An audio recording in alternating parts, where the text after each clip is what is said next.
Hello, folks. Welcome back to yet another edition of the Bibs Corner podcast. This is actually episode 50, which should be an exciting time, but I come to you with a little bit of news and a little bit of an update as we continue the GOAT series, the top 50 players of all time in NBA history. I made a mistake. So after all the stat compilations and the awards I had to make up and all the stuff I went through putting together the spreadsheet, sorting it, make sure everything added up correctly how it was supposed to, I had a huge oversight. So as I was going through the list, putting together the information for players 25 down to player 11, I got to one guy and reading through his information, it said that he was awarded with the league's first MVP award. And as I was reading it, I was like, I'm pretty sure this guy's career started in the mid-50s. How is he the first MVP? And then I realized that the NBA did not start giving away the MVP award until 1956. So what does that mean? That means I had to go figure out who should have been the MVP in the years 1947 through 1955. And then I had to adjust the spreadsheet accordingly, knowing that MVP is the biggest award that you can get. And there were only a few players who had won an MVP that did not make the list because of how tight it was at the back end. So what does that mean? What happened? So there were 4 players who divided up the 9 MVP awards from the first 9 years of the league before the award existed. I used win shares. It was a tough call. I initially was going to use PER, but then I realized PER only went back 3 or 4 years, if I'm not mistaken. It was 4 years. PER only went back 4 years, so then I had to switch to win shares for the first 5. And I realized I should be consistent if I'm going to do this. So I used win shares for all 9 years. And it made a difference because if I had kept it PER, one guy would have had 3 additional MVPs that ended up going to 2 other guys. So one guy got 2 guys got 3 awards, and then one guy got 2 and another guy got 1. All of them are currently in the top 50. 2 of those guys were not previously in the top 50. Fortunately, only one of them is in the range that you have not heard yet. So what I'm going to do is kind of give you an idea of how updating those MVP awards affected the list so far, and then we'll pick up on whenever I get to the guys that had not been named yet or wouldn't have been named yet. I'll let you know that they were affected by this late adjustment. So please forgive me for my oversight here, but here's how the list was affected. So if you remember back to the first episode, there were a few guys at the back end of the list. Joe Folks was my guy who I would say was one of my favorites that I read about in the list. And he and Jason Kidd ended up being knocked out of the top 50 due to this adjustment. One of the guys who ended up getting an MVP was Paul Arizin, who was previously number 50. He moved up to number 36 after the adjustment. And Paul Arizin, I've named a lot of guys right now. Arizin was the guy who left the NBA after his second year to go fight in the Korean War for 2 years before he came back. He had been named All-NBA first the year before he left. He came back, picked up where he left off pretty much. And he was also the guy who retired from the NBA when the Warriors moved from Philly to San Francisco in 1962. So Paul Arizin ended up moving from 50 to 36. He was awarded the MVP for 1952 when I did the adjustment. So that gave him 100 extra points, and that moved him 14 spots, which was fantastic to see because clearly this wouldn't affect anything else, right? Completely incorrect. So what else happened? Oh, I also mentioned Joe Folks was very tight at the back end. He is a point and a half, so he got bumped to 52, but he's a point and a half away from 49, which is Bill Walton currently. And again, rebounds were not kept as a statistic in the first 4 years of the season. I had no way to measure that or figure out what the number should have been, so we just kind of put an asterisk there. Again, if Joe Folks led the league in rebounding in one of those first 4 years, he would be tied with Bill Walton for 49th, which would bump Billy Cunningham out of the top 50. And if he led in any 2 of those years, he would have 49th on his own and make Bill Walton a solid number 50. What else do I need to adjust there? Okay, yes. The other adjustment, Bob Furyk went from outside the top 50 completely up to number 42 on the list. He ended up actually being awarded with the first 2 MVP awards. And I'm going to go ahead and give you his information now before we get into the episode, since he should have been in the first episode. So Bob Furyk, no nicknames were found for Bob. He was a 6'3" guard / forward. Played a little bit of both. From San Francisco, he's played his college ball at Santa Clara, which is the same place where Steve Nash went. He played in the league from 1946 to 1950, so he only played 4 seasons. By the time the league came about, he was already 27 years old. And remember, those first 3 years were the BAA. So the first 3 years of the BAA, that was Bob Furyk. He won the first 2 MVPs during that time period. And then his last season in the league was the first year of the actual NBA. He played for the Washington Capitals. His accolades, he was a 2-time All-BAA first team and 1-time second team. He was a 2-time MVP, of course, when I did my calculations for 47 and 48. He did not win any rings. His claim to fame is the fact that he would have been awarded that first MVP, or those first 2 MVPs, I guess. His number 5 is retired by Santa Clara. In his 4th year and last year in the league, which again was the first year of the actual NBA, he was a player coach. After he retired, he coached Santa Clara from 1950 to 1962.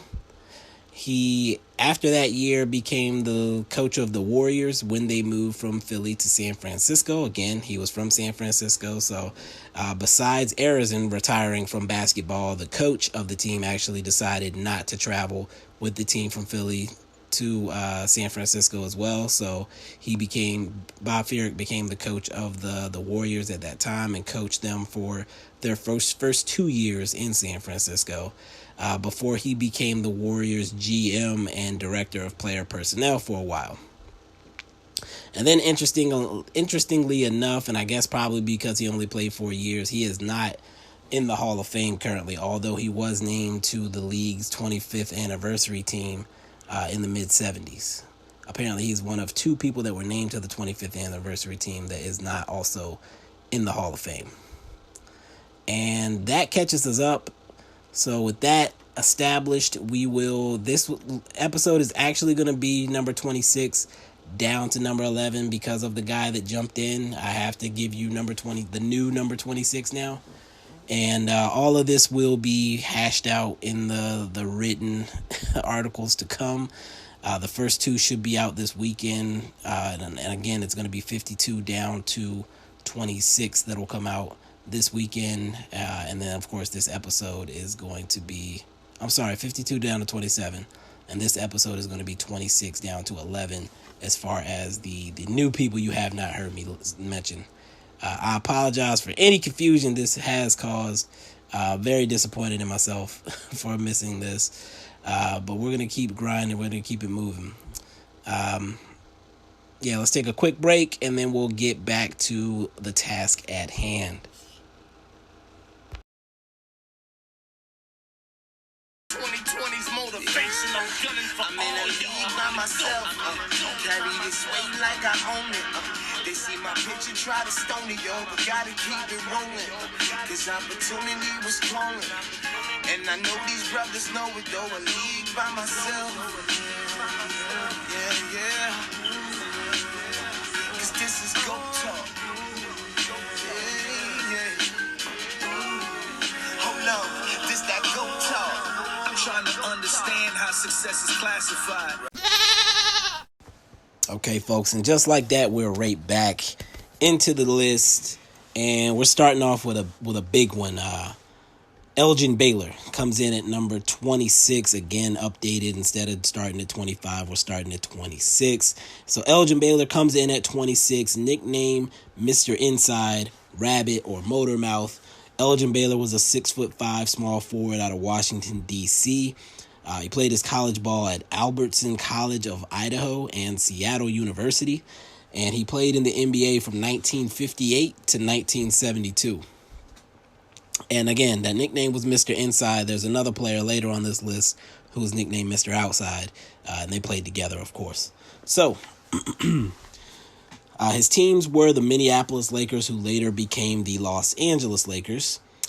He is a Hall of Famer, an 11-time All-Star, 1959 Rookie of the Year, 10-time All-NBA First, and when I did my additional calculations, he was a 2-time All-Defensive First and a 1-time All-Defensive Second. He ended up not actually winning a title until 1972, which was his last year in the league with the Lakers, and I put an asterisk on that. We'll get to that later. His claim to fame is that he played in 8 finals total, losing 7 of them clearly. He's known for his acrobatic moves, including his signature hanging jump shot that he would bank off the glass. What is Elgin Baylor's story?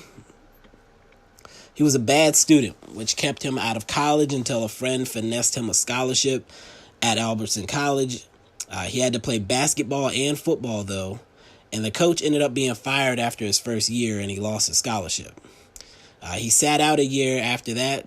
He transferred to Seattle University on the whim, after a car dealer actually suggested that he do so.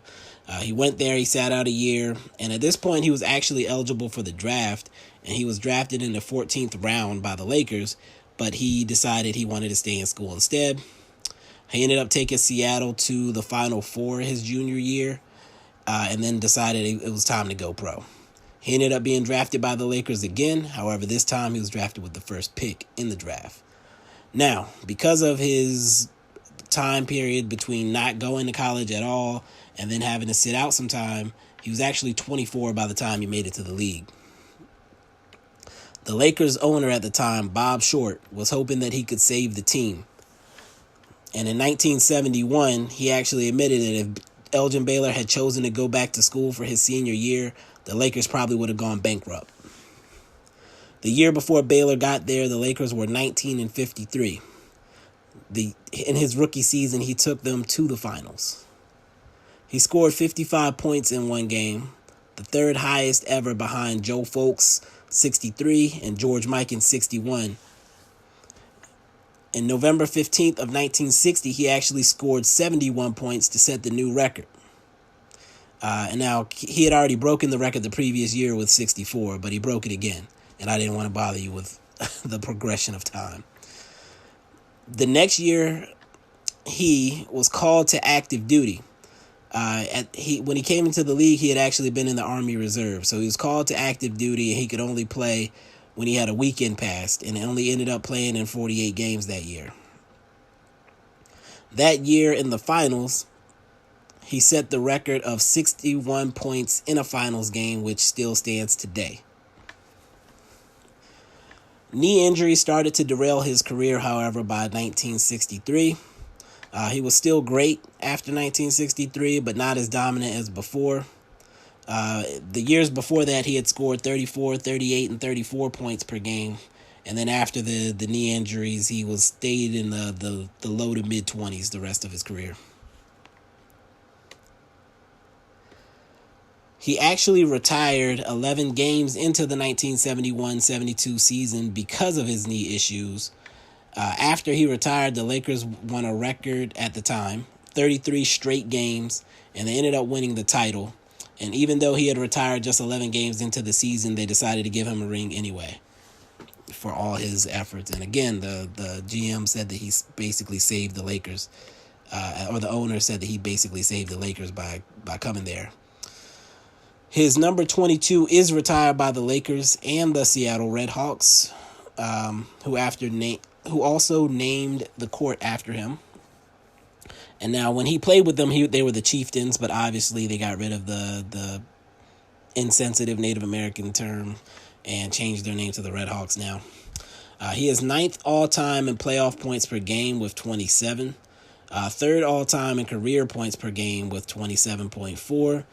19th all-time in total playoff points. 11th in career rebounds per game at 12.9. And he served for 22 years as the general manager of the Clippers after he retired and won Executive of the Year in 2006. He was actually a very popular guy. He made several TV appearances, including an appearance on the Jackson 5's first TV special. And at the time, and I'm going to double check this right now because, like I said, I had to make some late shifts to the list. But I believe this one is still going to be true. I'm still going to double check just to make sure. This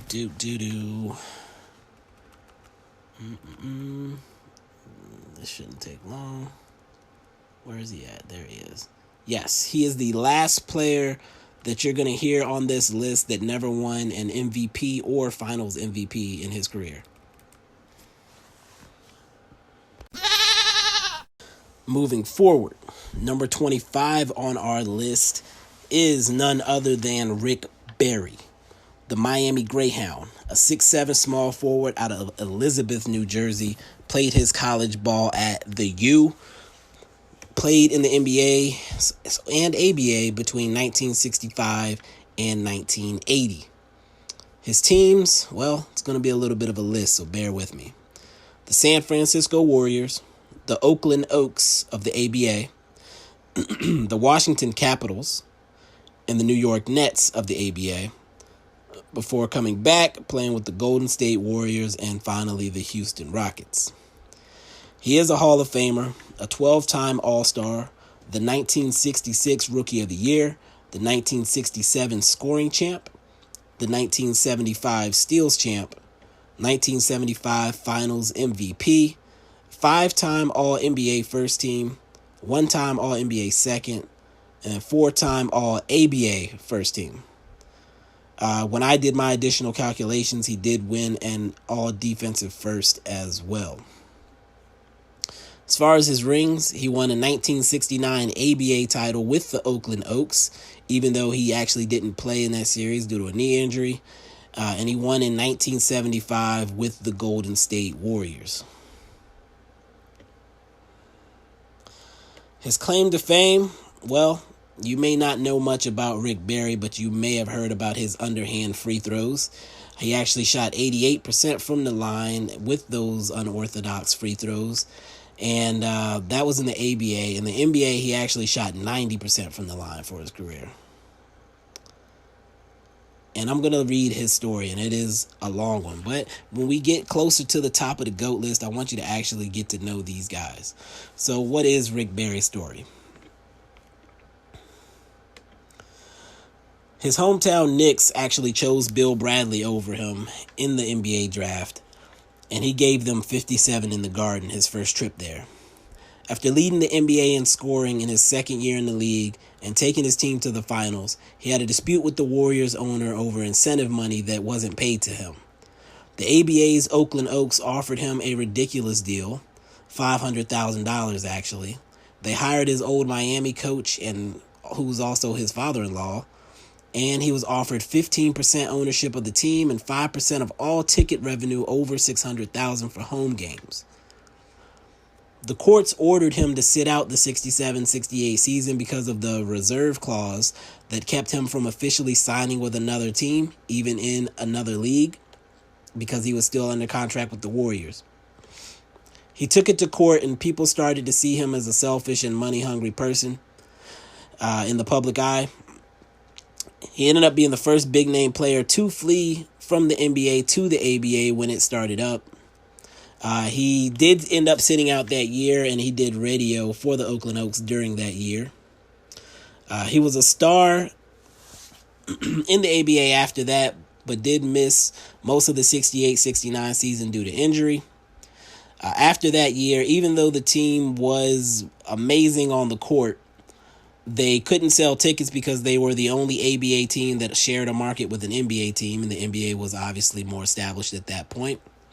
The team ended up moving to Washington, and he initially refused to report, saying that if he wanted to go to Washington, he'd run for president. However, 32 games into the season, he did decide to show up. That year, he ended up scoring 52 points in a Game 7 loss in the playoffs. The team then became the Virginia Squires, and he didn't want to play there because he didn't want his kids to grow up with Southern accents. He said he wouldn't go back to the NBA even if they paid him $1 million. He ended up being traded to the Nets for financial reasons. In June of 1972, a U.S. District Court judge issued an injunction keeping him from playing on any other team than the Golden State Warriors after his contract with the Nets ended. Remember, he had left the NBA at the time, the San Francisco Warriors, now the Golden State Warriors. He had left them due to a contract dispute, even though his contract was not over. And it took them all the way from 1968 to 1972 to say that he could not play for another team besides the team that had his contractual rights. In October of that year, the Nets released him, and he went back to the Warriors. He then became one of the first point forwards in the league since he had been robbed of his athleticism that he had in his early years due to knee injuries. Some fun facts about Rick Barry. He's the only player to lead the NCAA, ABA, and NBA in scoring for at least one season. His 36.3 points per game is the most in NBA Finals history. He's the only player to drop 50 points in a Game 7 of the playoffs. He's the all-time leading scorer in ABA history with 30.5 points per game. He had 5 sons who all played or currently play pro ball at some level. His number 24 is retired by the Warriors and by the University of Miami.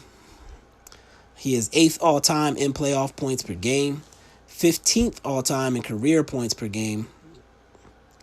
The 1975 finals win for the Warriors is considered by many the greatest upset in NBA history. They were a 48-win team and beat the 60-win Bullets team in a 4-game sweep.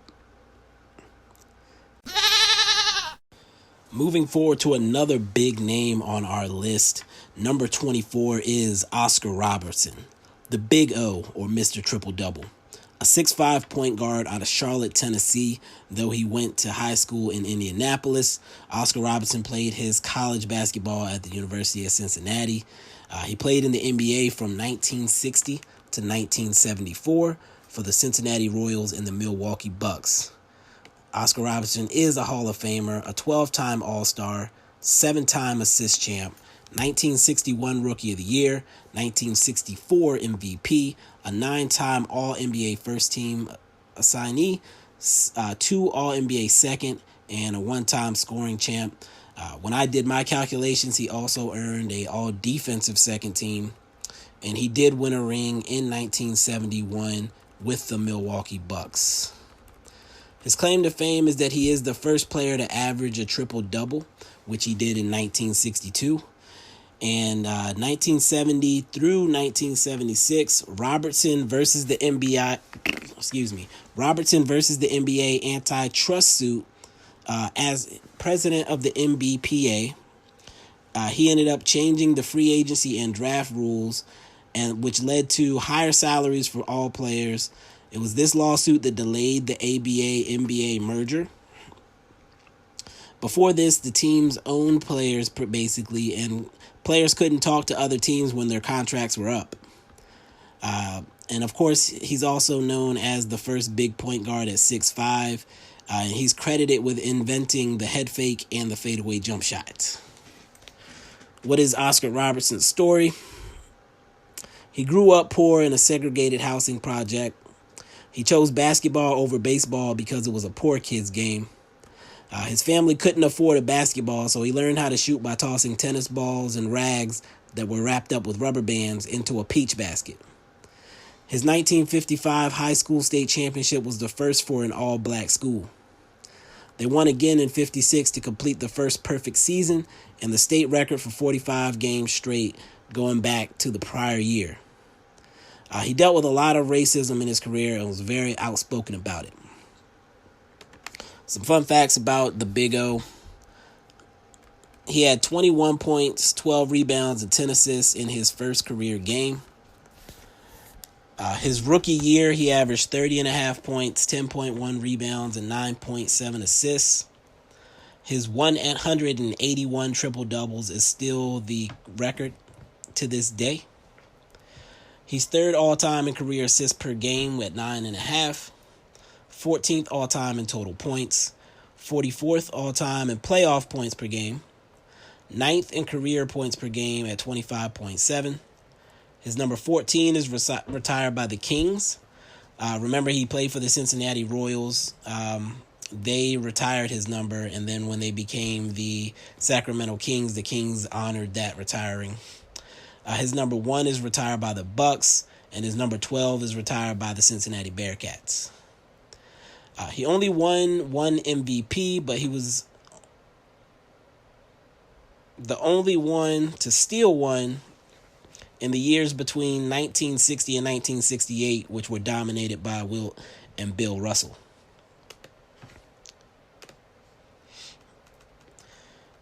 There's a rumor that he was traded from the Royals to the Bucks in 1970 because the coach that year, Bob Cousy, was jealous of his popularity.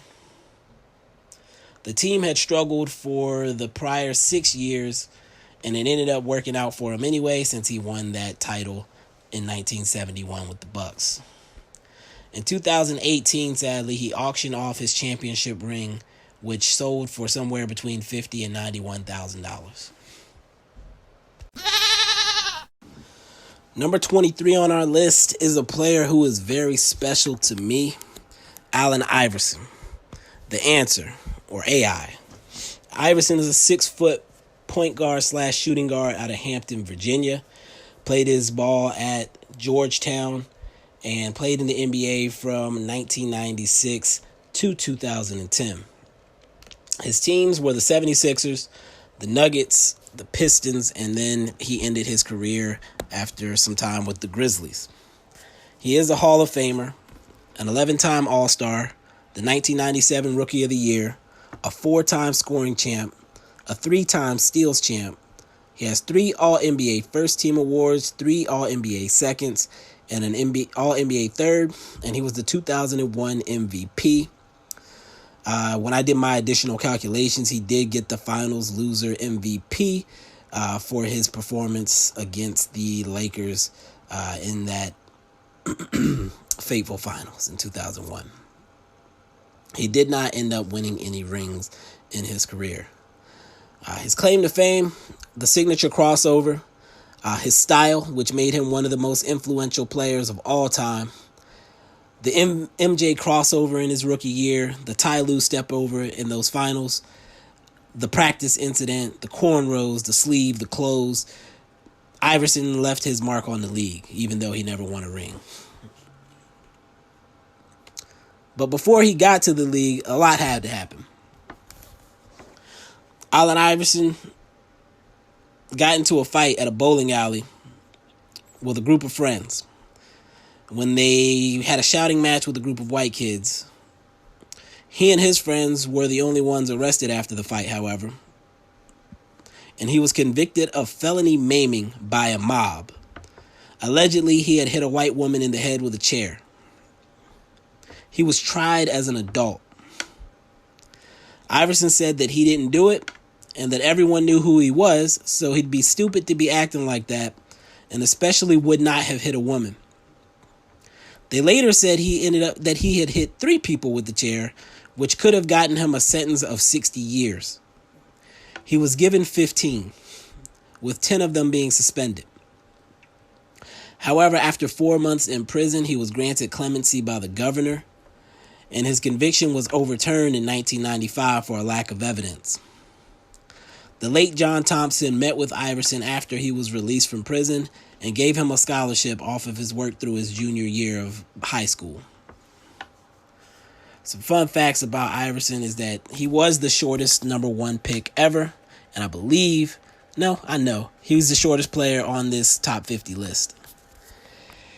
In the game where he famously crossed over MJ his rookie year, he also scored 37 points. He broke Wilt Chamberlain's rookie record of 3 straight 40-point games by having 5, including a 50-point game. He kept Shaq from being the unanimous MVP in 2000, which would have made Shaq the first unanimous MVP. He was the only other player to get votes. The 76ers had a deal to trade him to Detroit in the year 2000, but Matt Geiger refused to waive his trade kicker, and that kept it from happening. Apparently, Iverson and Larry Brown didn't get along at the time. And it's a twist of fate that he didn't go, because that was the year they ended up going to the finals. Again, he was the shortest and the lightest MVP of all time at 6 foot and 165 pounds. His Game 1 finals win in 2001 kept the Lakers from a perfect playoff as well. So he was just ruining Shaq's fun all the way along. The Lakers had swept their way through the other rounds of the playoffs. He is 2nd all-time in playoff points per game and 7th all-time in career points per game. Some additional fun facts for before college. He was the AP Player of the Year in football and basketball and won the state title in both sports in his junior year of high school. And again, he did that before the fight incident, which cost him pretty much his senior year. He set a school record for scoring average at Georgetown and won Big East Defensive Player of the Year both years he was there. And most recently, he was a player coach in Ice Cube's Big 3 League. Number 22 on our list is a guy who, again, was previously not in the top 50 until I realized the MVP issue, and that is Neil Johnston. Nicknamed Gabby or Old Hoss, Neil Johnston was a 6'8 center from Chillicothe, Ohio. He played his college ball at Ohio State, and he played in the NBA from 1951 to 1959. He played all of his years with the Philadelphia Warriors. He was a Hall of Famer, a 6-time All-Star, 3-time scoring champ, 4-time All-NBA first, and All-NBA second. He was a 1955 rebound champ as well. He was the 1953, 54, and 55 MVP after I did my calculations, and he had also gotten an all-defensive first due to my calculations. He won 1 ring in 1956 with those Warriors. Johnston was actually a baseball player. He signed with the Phillies out of college and pitched for 2.5 years in their minor league team. He was 3-9 halfway through his 3rd losing season at the 3I, which I assume was 3A now, level, and decided to give basketball a try again. He went and tried out for the Philadelphia Warriors, and the rest was history. You heard about his rebounding title and his multiple scoring titles, but he also led the league in minutes played in 2 seasons and in field goal percentage in 3 of his seasons. He was forced to retire after the 58-59 season due to a bad knee injury, and at the time he was only 29 years old. His claim to fame was his signature sweeping right-handed hook shot. Additional facts, of course, I said he played pro baseball for almost 3 years before he came to the league. He did play baseball and basketball at Ohio State. After retiring, he coached the Philadelphia Warriors for the first 2 seasons of Wilt Chamberlain's career. He also coached Connie Hawkins, who was number 37 on our GOAT list, while he was with the Pittsburgh Wrens of the ABL. So after the Warriors moved from Philly to San Francisco, he did not go with them, as previously mentioned, and instead went to the ABL and coached the Pittsburgh Wrens, where he coached Connie Hawkins.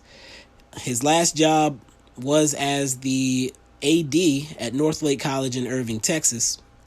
He tragically died of a heart attack while playing basketball with his son in Bedford, Texas at the age of 49. Moving forward, number 21 on our list is none other than Stephen Curry.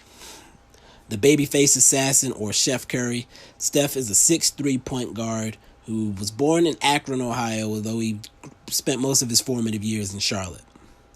He went to college at Davidson in North Carolina, and he's been in the NBA from 2009 to the present. He's played his entire career with the Golden State Warriors, and in that time, he's been a 6-time All-Star. He was the 2016 scoring champion and steals champion, a 3-time All-NBA first, 2-time All-NBA second, and 1-time All-NBA third. He is also a 2-time MVP in 2015 and 16. Accolades additional per me. He was the finals loser MVP in 2019, which somewhat makes up for the fact that he has not earned any finals MVPs, despite his 3 rings from 2015, 2017, and 2018. His story, well, first, he is the son of former player Dell Curry. And so Steph was always around the league as a kid. Despite a great high school career, when he wanted to play for Virginia Tech like his father, they only offered him to walk on because of his size. He ended up choosing Davidson College because of how hard they had recruited him throughout his high school career. He finished second in freshman scoring behind KD his first year at Davidson. He got taller after his freshman year and finally hit 6'3", and his scoring went up from 21 to 25 points per game. In the tournament, facing an 11-point deficit against Gonzaga, Curry put up 30 in the second half. In the next round against Georgetown, they were down 17, and Curry was struggling in the first half, but he scored 25 in the second for another upset win. He had taken down the 7 seed and the 2 seed. Brackets were busted, and we knew we were watching something special. He scored 33 against the 3 seed Wisconsin to get Davidson to the Elite 8. There, they lost by 2 to eventual champion Kansas, but a star was born. He came back for his junior year to develop as a point guard, since that's the position most NBA teams said that he would end up playing. After a hot start out of the gate in the NBA, Curry battled ankle injuries, and people wondered if he'd ever get past them at some point. He signed a small extension after his rookie deal, 4 years, $44 million, and people still question it because of his ankle issues. His claim to fame is that he's considered by many to be the greatest shooter in NBA history. He's also credited with moving the league toward the era of the three-point explosion, the three-point revolution, or the era of pace and space. Some will say Steph Curry killed the big man. Additional fun facts for Steph: he set the single-season NCAA record for threes made his sophomore year at Davidson. He currently has the highest career free throw percentage in the NBA at 90.6. He has 4 of the top 5 total three-point made seasons. He's 10th all-time in playoff points per game currently, 25th all-time in career points per game. He is a member of the exclusive 50-40-90 club in that amazing 2016 season. He ended up being the league's first unanimous MVP, which annoyed Shaq. That year, the Warriors also set the record for the most wins in a season with 73. The finals loss was the first time that a team blew a 3-1 lead in the finals. After not winning MVP in 2018, which most said was controversial, and definitely, he said that would not define his legacy, though. for the purpose of this list, I'll tell you that had he been given the 2018 MVP, he would have been bumped up to number 18 on this list. And with that, we have reached the top 20 on our list. That's right, folks. We're down to the 20 greatest players of all time in NBA history. And we kick off the top 20 with a player who's very special to me, and I would imagine very special to you. None other than Dirk Nowitzki. Dirty, the taller baller from the G, a power forward out of Würzburg, Germany, did not go to college, and played in the NBA from 1998 to 2019. All of those years with the Dallas Mavericks, which we'll get back to in a second. His accolades: he was a 14-time All-Star, 4-time All-NBA first, 5-time All-NBA second. He has 3 All-NBA thirds. He was the 2007 MVP and the 2011 Finals MVP. When I did my additional calculations, he was also the Finals loser MVP for 2006. He won his lone ring in a amazing run in 2011, which none of us will ever forget. His claim to fame is that he was the true birth of the stretch big. His trademark one-legged fadeaway is considered one of the most unstoppable shots of all time. In fact, LeBron himself said that it was the second most unstoppable shot of all time behind Kareem's skyhook. Dirk's name is also synonymous with loyalty to your franchise. What is Dirk's story? And to be honest, I could probably talk about Dirk for a very long time, but for the purposes of this podcast, I will keep it as short as I could trim it down to. Dirk was actually a ranked tennis player in his youth, and he switched to basketball because he got tired of being made fun of, for his height. Holger Gershwinder spotted him as a 15-year-old and offered to coach him individually. He put him through an unorthodox training regimen that emphasized shooting and passing exercises. He also made Dirk play an instrument and made him read books so that he would have a more complete personality. After a year together, Holger was so impressed with Dirk that he asked him if he wanted to play against the best in the world or just be a local hero in Germany. He said that if it was the latter, that they would be done because Dirk was already on his way to being a hero in Germany. A 16-year-old Dirk took a couple of days to think about it and said that he wanted to play against the greats. And at that point, they began training daily. In his first year as a pro in Germany, Dirk struggled with his grades and was actually forced to spend more time studying than training. However, he got it together the rest of the way, and by his 4th year, Dirk was averaging 28 points a game, and he finally got DJK Würzburg promoted to the next level. He was voted German Basketballer of the Year by German Basket Magazine, and he was ready for the pros. The next year, he was invited to play in the Nike Hoop Heroes Tour, and he got to play against his hero Charles Barkley, who he dunked on in the game. Barkley was later quoted as saying if he wants to play in the NBA, that he could call him. He then played in the Nike Hoop Summit, where he put up 33-14 with 3 steals, and that video is on YouTube if you have not seen it. But it was very clear that Dirk was ready, and he was definitely on people's radars. When Dirk joined the Mavs in 98, they hadn't made the playoffs since 1990. He had played as a small forward in Germany, but was moved to power forward in the NBA and initially struggled with the physicality of the league and the pressure of being a lottery pick. Dirk figured it out pretty quickly, though, and by 2006, he had made it to the NBA Finals. It was a heartbreaking loss, but he came back the next season and joined the 50-40-90 club and won the MVP. The Mavs went into the playoffs as the 1 seed for the first time.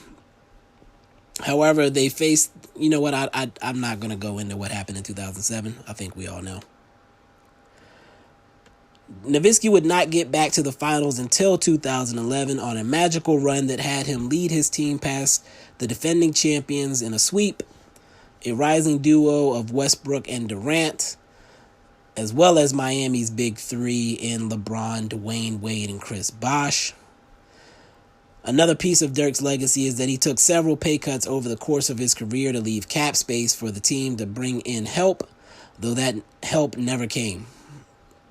Most think Mark Cuban is going to find a way to get Dirk the money he lost. Some additional facts about Dirk. He is 6th all-time in total points. He is 17th in total playoff points, 16th in playoff points per game. Again, he is one of the 7 players in the 50-40-90 club. He was the first European player to start in an All-Star game. He was the first European MVP. Definitely won't be the last. He's the highest scoring foreign-born player. He's the only player to score 31,000 points, 10,000 rebounds, 3,000 assists, 1,000 steals, 1,000 blocks, and hit 1,000 threes. And he's also the only player to ever play 21 seasons with one team.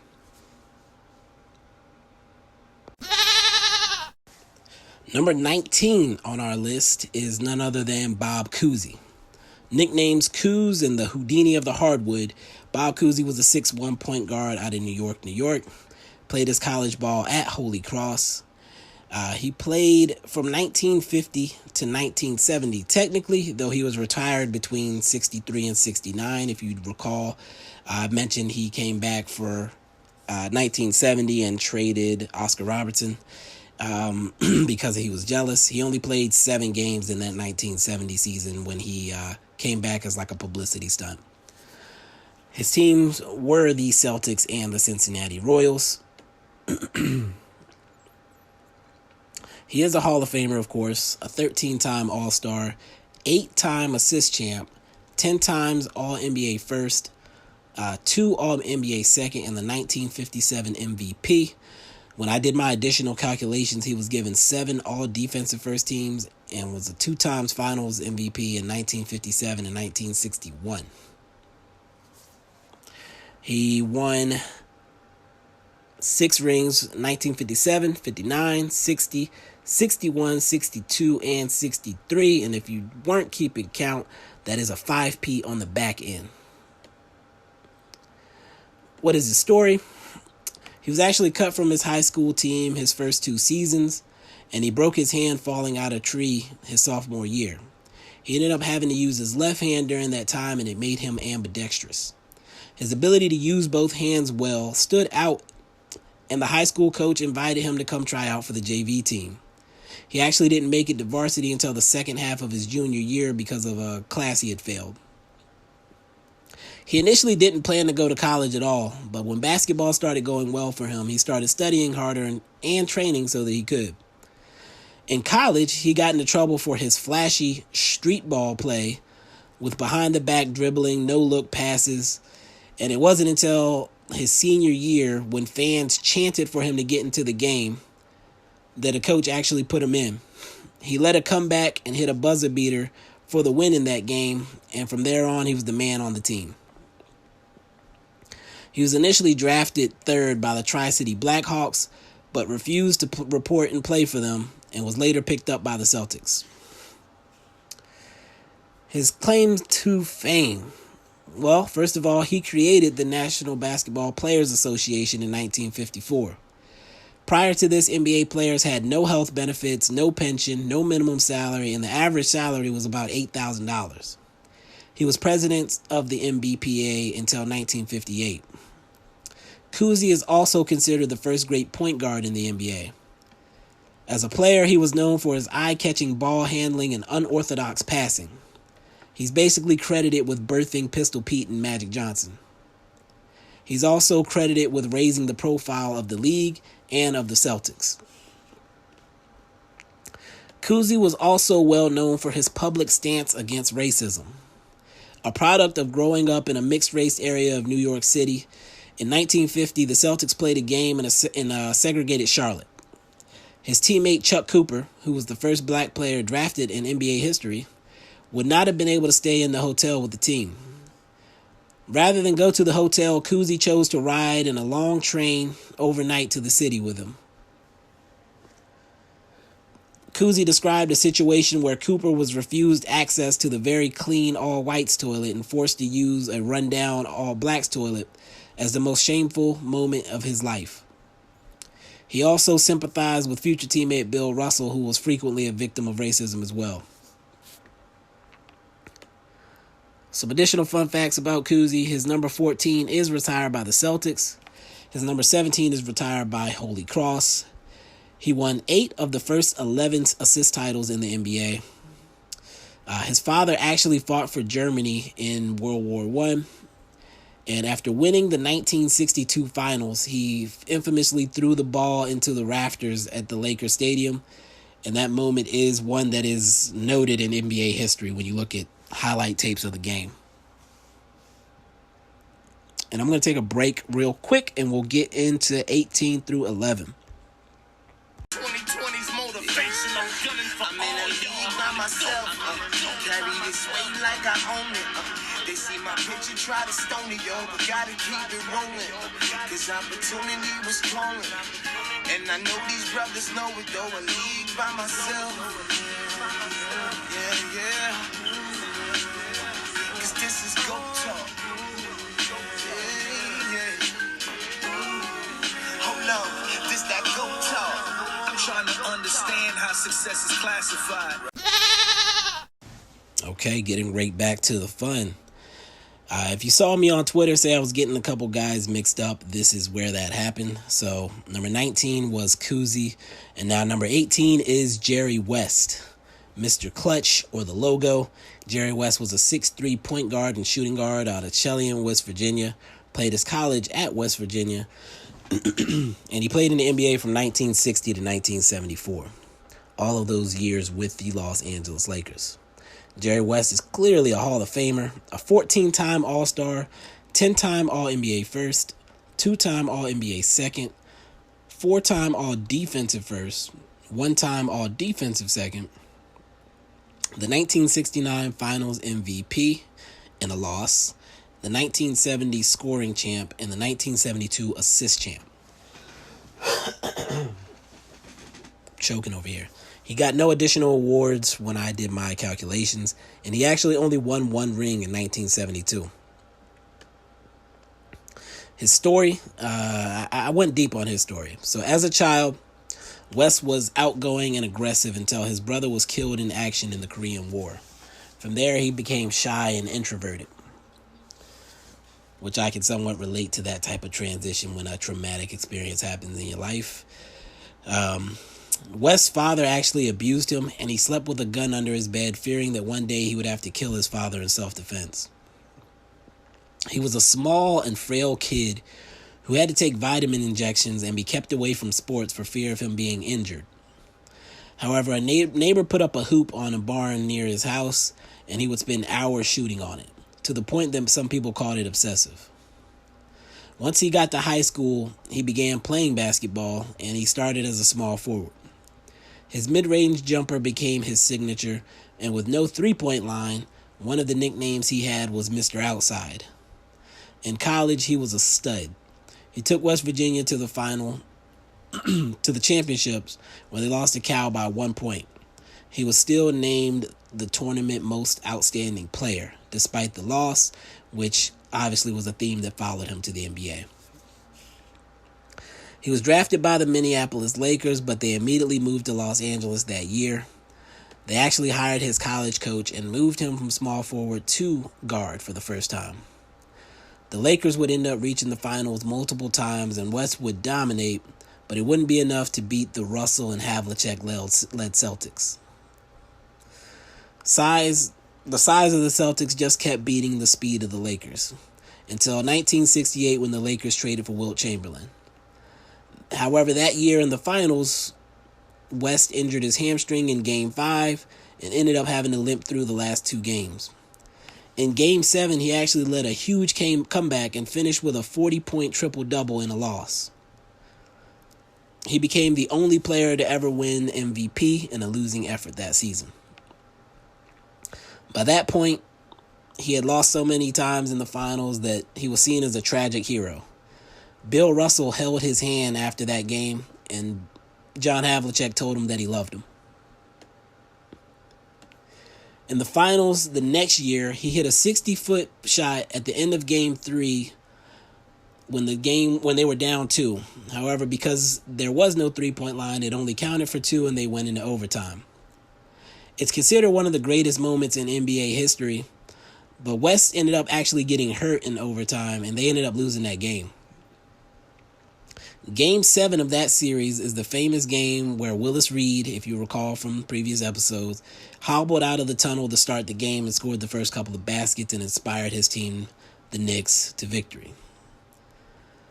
Jerry West was still hurt, and by the way, he had injured his hand in Game 3, and by now he had injured his other hand as well. So he played with both hands injured, but you never hear about that because to the victor goes the spoils, right? After an injury-plagued season in 1970-71, Jerry West almost retired.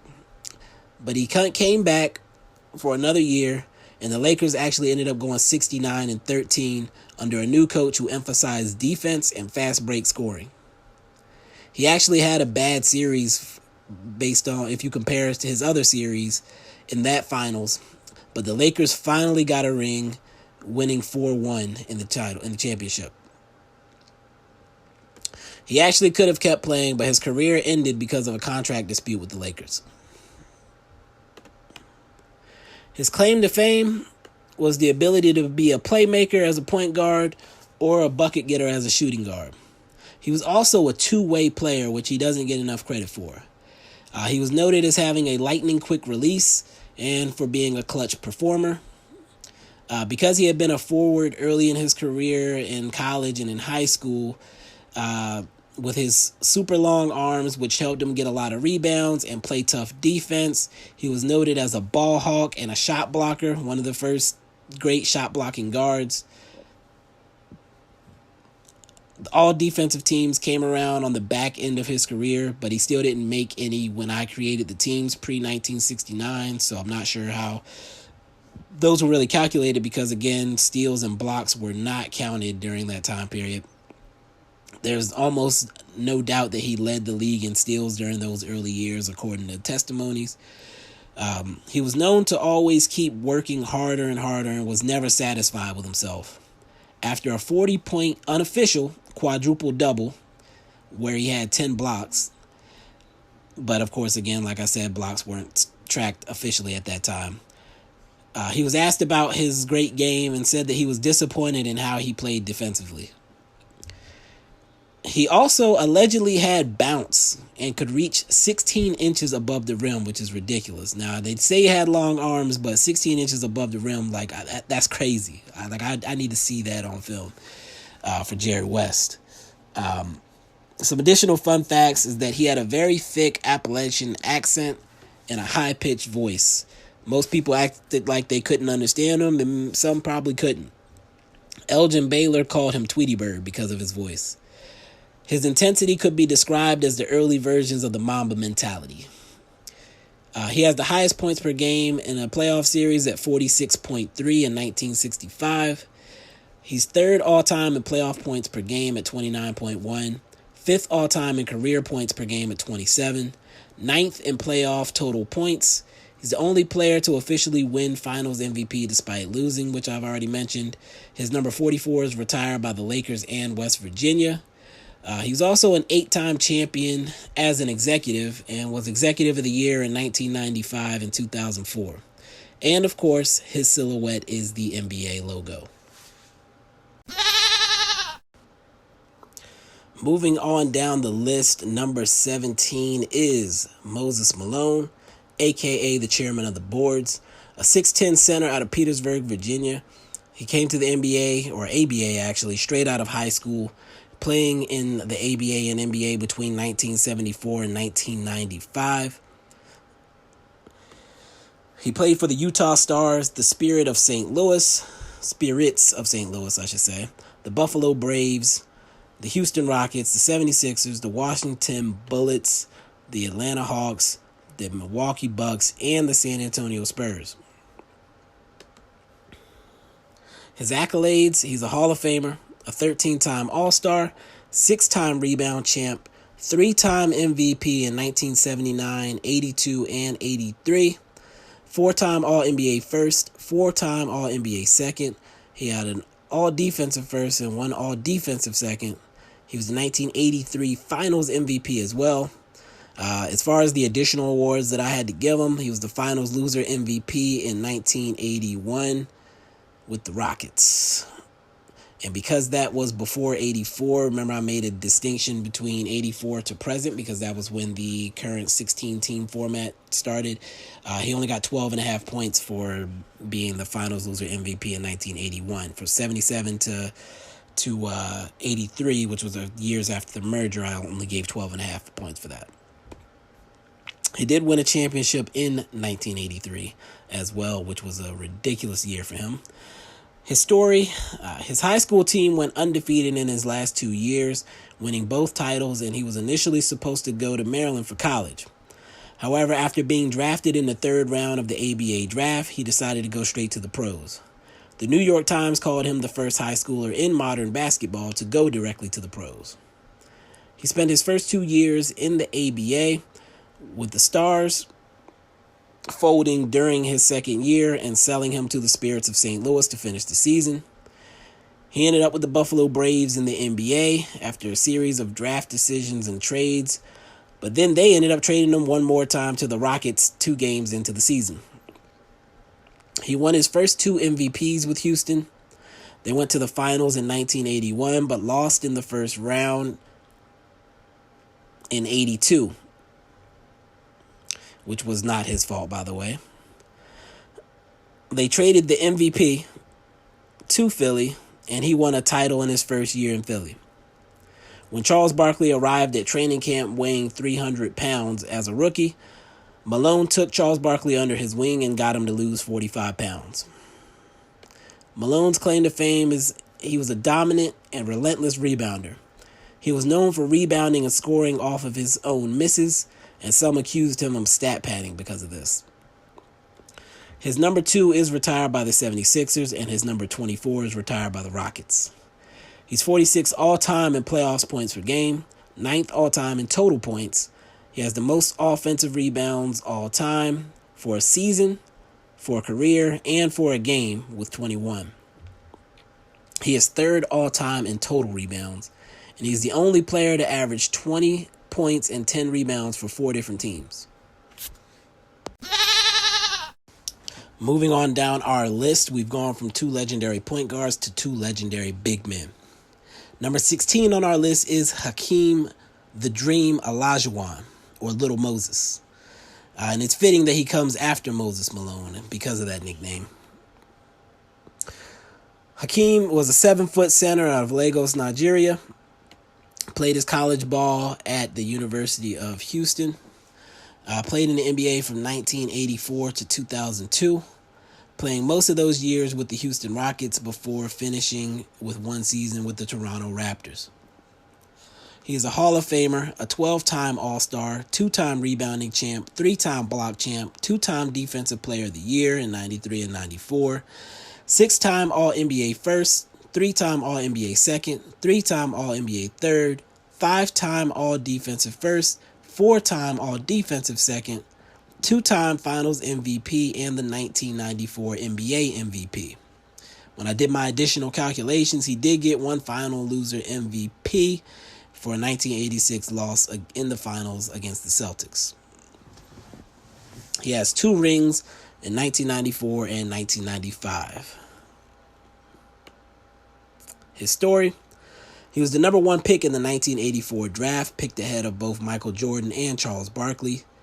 His 2 finals wins in the NBA were over the Knicks, who had Patrick Ewing, who actually had beaten Olajuwon in college for a title, so it was revenge that he got him in the NBA. And then his second title was against Shaquille O'Neal in the Magic, so he got to play against the other legendary bigs in the finals. Shaquille O'Neal famously said that Hakeem was his least favorite person to match up against. Hakeem's claim to fame is his versatility on both sides of the ball. He was nimble with soft touch inside and could score off of a series of fakes and spin moves known as the Dream Shake. His strength still allowed him to bang with some of the bigger guys, and his agility allowed him to guard smaller players as well. Hakeem actually said that the Dream Shake was one of his soccer moves that he had translated to basketball. And by the way, he was a goalie until he picked up a basketball at the age of 15. Some additional fun facts about the Dream. He's the last player to win most outstanding player of the tournament from a losing team. He's 12th all-time in playoff points per game, 15th all-time in total playoff points, 13th all-time in total points. His number 34 is retired by the Houston Rockets and the Houston Cougars. He's the only player to ever record 200 steals and 200 blocks in the same season. He's the only center to be top 10 all-time in steals, and I have an asterisk by both of those because, of course, steals and blocks were not calculated during the Bill Russell, Will Chamberlain years. He's one of 4 players to pull off a quadruple-double, which also has an asterisk because of the steals and blocks thing. He's the only player to win MVP, Defensive Player of the Year, and Finals MVP in one year. He was the first pick that David Stern announced as a commissioner. And when asked if the big man is dying years ago, he said, "It is dying for the big man that is simply just big. But if you play with speed, with agility, it will always be a big man's game. If the big man plays the right way. On defense, a big man can rebound and block shots. On offense, he draws double teams and creates opportunity. If you have a good big man, you make it easier for the entire team." And some additional fun facts that I stumbled across. The Rockets actually had a draft day trade in place to send Ralph Sampson to Portland for Clyde Drexler and the number 2 pick in the draft.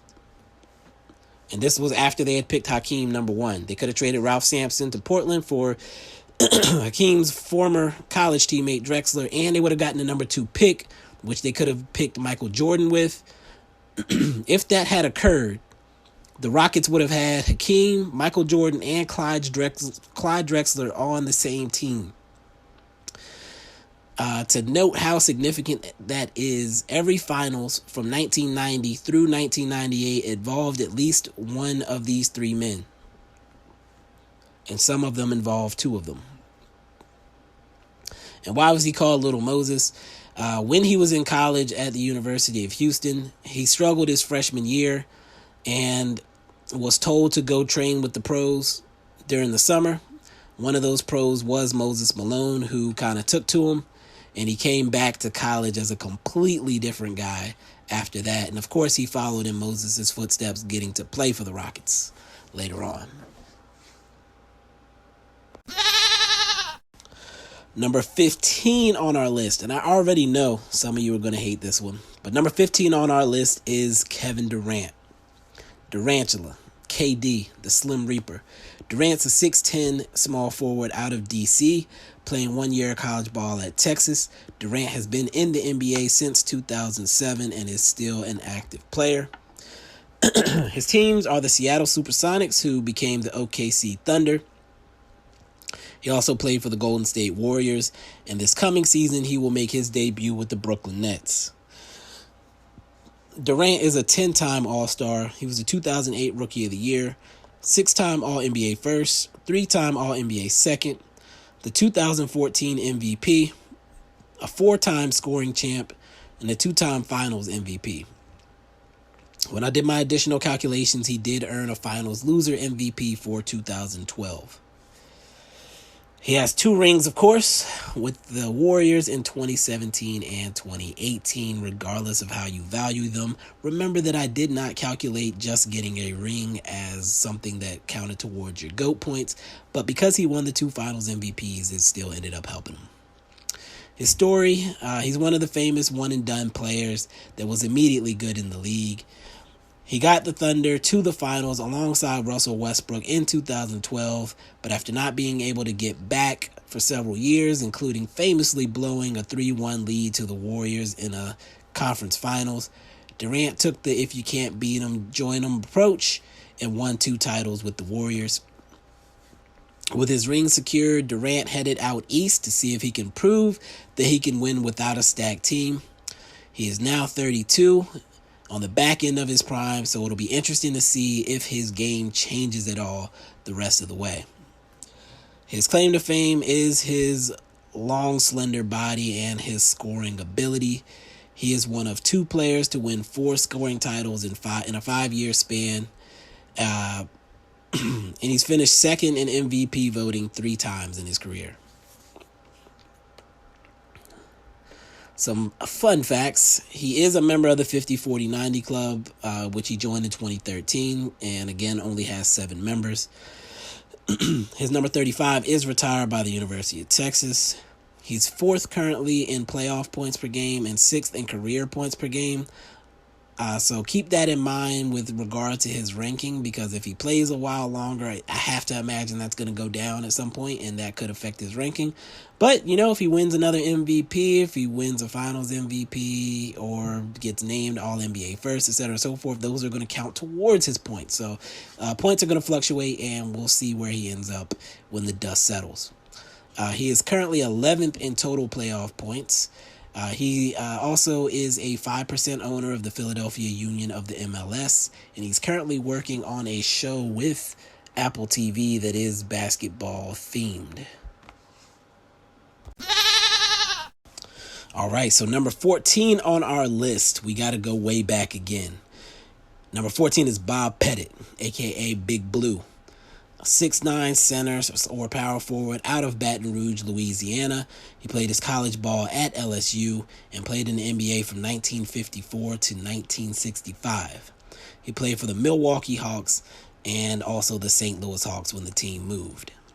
He is a Hall of Famer, an 11-time All-Star, the 1955 Rookie of the Year, a 2-time scoring champ in 1956 and 59, the 1956 rebound champ, the 1956 and 59 MVP as well, a 10-time All-NBA first selection and 1-time All-NBA second. When I did my additional calculations, he actually was the 1958 Finals MVP, which is the only year he won a ring. He was 4-time All-Defensive first and 4-time All-Defensive second when I did my calculations as well. His story, and let me see, did I write a long one? No, this is a short one. He was cut from his team as a freshman and a sophomore before he grew 5 inches over the course of the next year and was a starter his junior year. At that point, he was 6'7" by his senior year and won his school a state championship. He assigned an $11,000 contract as a rookie in 1954, which was a record at the time. He had a small frame, which had him moved from center to forward his rookie year. He ended up averaging 27.9 points and 20.3 boards in the 1961 season. One of 5 players to average over 20 rebounds in a season, and one of 3, along with Wilt and Jerry Lucas, to have a 2020 season. His claim to fame is that he was a prolific offensive rebounder, and during his career, he adjusted his game to get to the line more, a la James Harden. He said he wanted to get the easy points, so he focused on getting offensive rebounds and putbacks, as well as getting to the line. And Bob Pettit is the one that threw everything off for me, and or made me catch my mistake, depending on how you want to look at it. Goodness gracious. As I was reading about him, I read that he won the first official MVP award, and that's what alerted me to the fact that the MVP was not awarded until 1956. His number 9 is retired by the Hawks. His number 50 is retired by LSU. He's 14th all-time in playoff points per game, 8th all-time in career points per game, 3rd all-time in career rebounds per game, behind only Wilt and Bill Russell. He's the first player to break 20,000 points. He was an all-star every year of his career. He averaged 20 points and 12 boards minimum for his entire career, never below either of those numbers. And he's the only player to average over 20 a game every season they played, besides Groza, who played 2 seasons, and Michael Jordan. But Michael Jordan did average exactly 20 in his last season. So technically, Jordan kind of did it too, just not over 20. He actually retired Pettit actually retired at 32 after missing 30 games due to injury in his last season.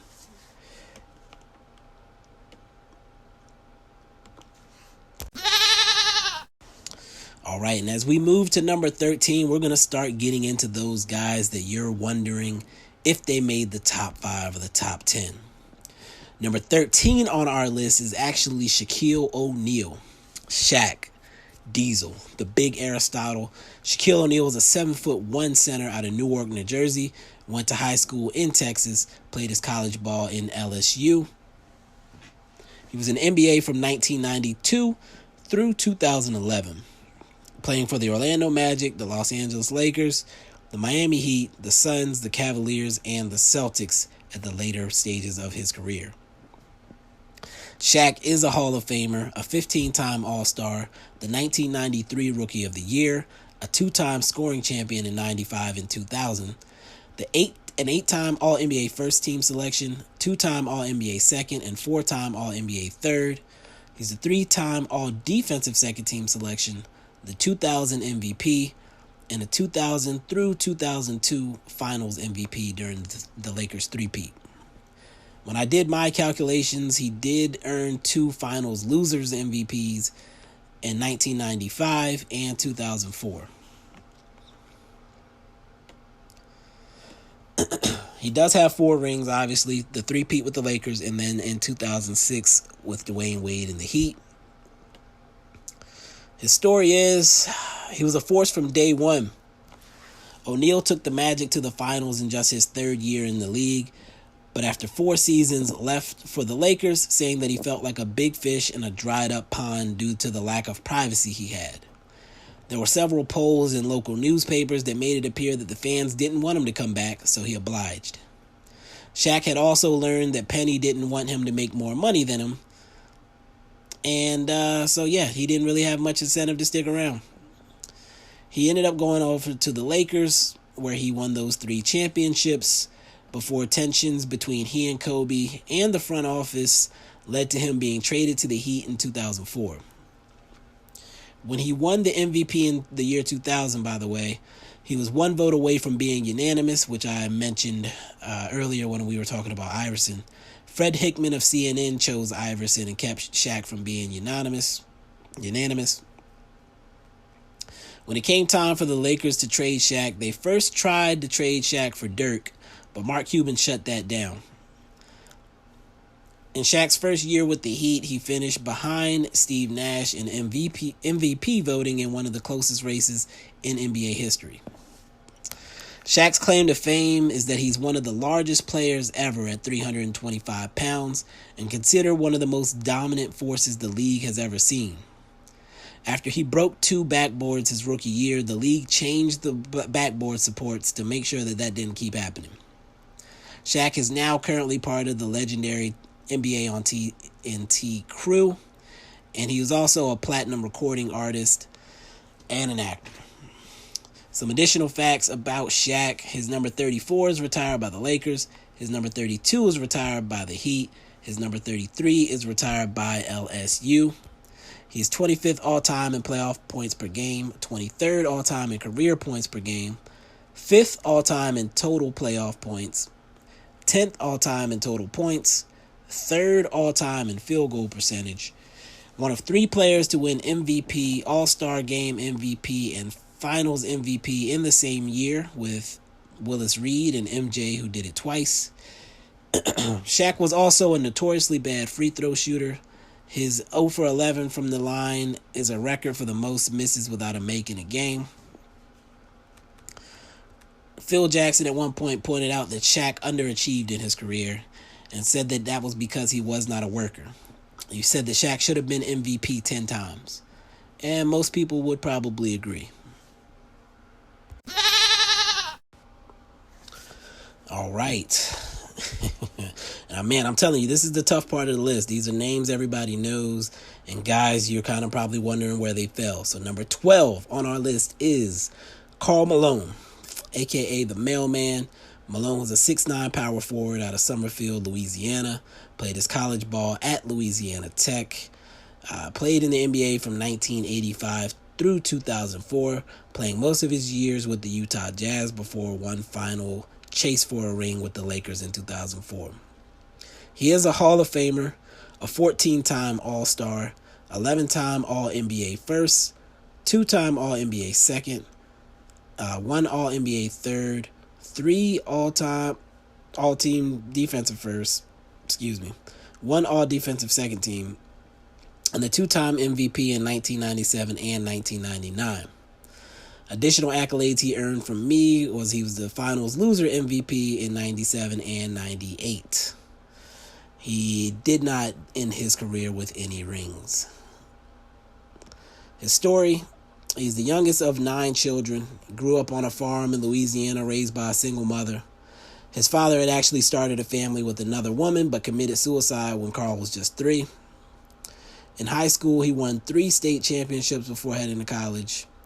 He missed his freshman year due to academic issues, but would later take Louisiana Tech to their first ever NCAA tournament in 1984. He went with the 13th pick in the draft, but was so convinced that the Dallas Mavericks were going to be taking him at 8 that he had gotten an apartment in Dallas. The Mavs, by the way, took Detlef Schrempf. In the NBA, Malone did a lot of finishing second to Jordan in scoring most of his career, and then to him in the finals twice. Before the shot that won the Bulls the title in 98, Jordan had actually stolen the ball from Malone. His claim to fame was his consistent play. His nickname is a reference to that consistent delivery. He's also known for throwing some vicious elbows. He once elbowed Isaiah Thomas so bad that he needed 40 stitches. Additional facts about Carl: his number 32 is retired by the Jazz and Louisiana Tech. He's 21st all-time in playoff points per game, 12th all-time in career points per game, 7th all-time in total playoff points, 2nd all-time in total points, and leads the league history in most free throw attempts and most free throw makes. He lost to the Rockets in the playoffs, by the way, the 2 years that the Rockets won in the mid-90s when Michael Jordan was out of the league. And then he also lost to the Sonics in 96 in the playoffs, who went to the finals to lose to Michael Jordan. And he had lost to the Blazers in the playoffs in 92 before they went on to lose to Michael Jordan. Karl Malone actually made the playoffs every single year of his career.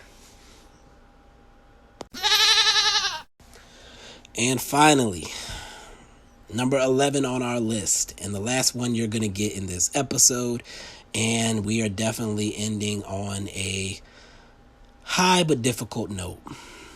Number 11 on the list is Kobe Bryant, the Black Mamba. 6'4" or 6'6", depending on who you asked. Shooting guard out of Philadelphia. Came to the NBA straight out of high school. Played from 1996 through 2016. Played all of his years with the Los Angeles Lakers. Kobe is a Hall of Famer, an 18-time All-Star, 11-time All-NBA first team, 2-time All-NBA second, 2-time All-NBA third, 9-time All-Defensive first, 3-time All-Defensive second, 2-time scoring champion in 2006 and 7, the 2008 MVP, a 2-time Finals MVP in 2009 and 2010. And when I did my additional calculations, he did get the final loser MVP for 2008. Kobe finished his career with 5 rings, obviously the three-peat from 2000 to 2002, and then a back-to-back in 2009 and 2010.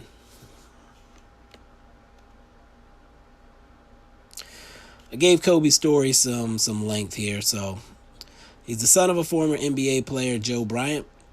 Kobe was initially drafted by the Hornets, but was immediately traded to the Lakers. He was an All-Star in his second year and went on to be named to 18 straight All-Star teams. Teaming with Shaq early in his career, the two won 3 straight rings from 2000 through 2002, before tensions within the organization led to Shaq being traded in 2004. The years between Shaq leaving and the arrival of Pau Gasol were some of Kobe's best statistically, though they didn't have much success as a team. Kobe had been publicly dissed by Shaq and by Phil Jackson in his book, On top of the sex assault allegations that occurred during that time, so he really wasn't just playing to prove himself as a basketball player, but as a man as well. His image was tarnished in the spotlight. The Lakers went 34-38 that year, and Kobe didn't make an all-defensive team and fell to All-NBA third. He also got into public feuds with Karl Malone and Ray Allen. So there's a lot going on. Soon after, Phil Jackson returned to the team and they buried the hatchet. That was the year that Kobe scored 81 points in a game. And it should be pointed out that he scored 66% of the Lakers' points in that game while leading a comeback. And Wilt had scored 59% of his teams in his 100-point game. And it was a blowout win anyway. In the 2007-2008 season, Kobe requested to be traded allegedly twice, although he only really admits to once. And he was caught on a hot mic saying that Andrew Bynum should have been traded for Jason Kidd. With the newly acquired Pau Gasol, however, that year, the Lakers were back in contention. They lost in the finals in 2008 against the Celtics, and they won in 2009 against the Magic and got revenge on the Celtics in 2010. That actually was the first time the Lakers had beaten the Celtics in the finals, which is hard to believe. Kobe called that title the most satisfying one of his career. He wanted a sixth ring badly to tie Michael Jordan, but it was not to be. The next year, when the Lakers were pursuing a three-peat, they were swept by the Mavericks in the second round. They lost again in the second round in 2012, and late in the 2013 season, Kobe Bryant tore his Achilles tendon. The remainder of his career would be plagued by injuries and missing the playoffs. In his final season, he asked that there be no tributes, but that wasn't going to happen, of course.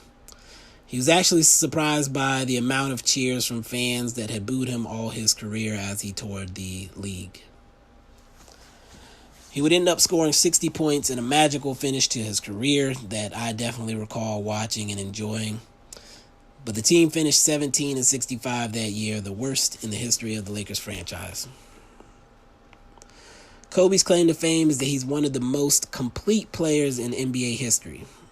He's often compared to Michael Jordan, who's the player he emulated. He was selected as the players that GM would want to take the shot 10 years in a row. Why? Because he was shooting it even if he was triple teamed. His shot selection and sometimes his defensive accolades were all questioned during his career to some degree, but nobody, and I mean nobody, questioned his work ethic. Still referred to as the Mamba mentality, Kobe was intense when it came to putting in the work off the court. Some additional facts about Kobe.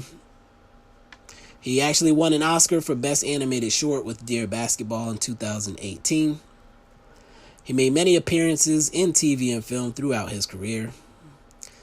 Late in his career, he had taken to promoting the women's game at a high level, and this was likely in preparation for his daughter Gianna's ascension to the league.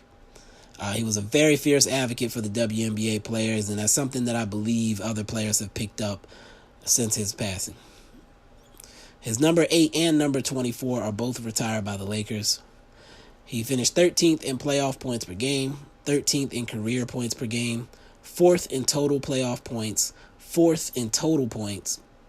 He was the first player with 30,000 points and 6,000 assists, one of 4 players with 25,000 points, 6,000 rebounds, and 6,000 assists. His 81-point game is the second most scored in a single game in NBA history. He had 24 50-point games, which is third behind Michael Jordan and Wilt. He has 6 60-point games. His 18 All-Star games is second all-time behind Kareem. He's the first guard to play 20 seasons in the NBA. He was second in total all-defensive team selections. He tied with Jordan, KG, and Gary Payton for first with 9 first-team All-NBA selections. And the All-Star Game MVP trophy will be renamed in his honor going forward, which he actually tied Bob Pettit for the most All-Star MVP wins.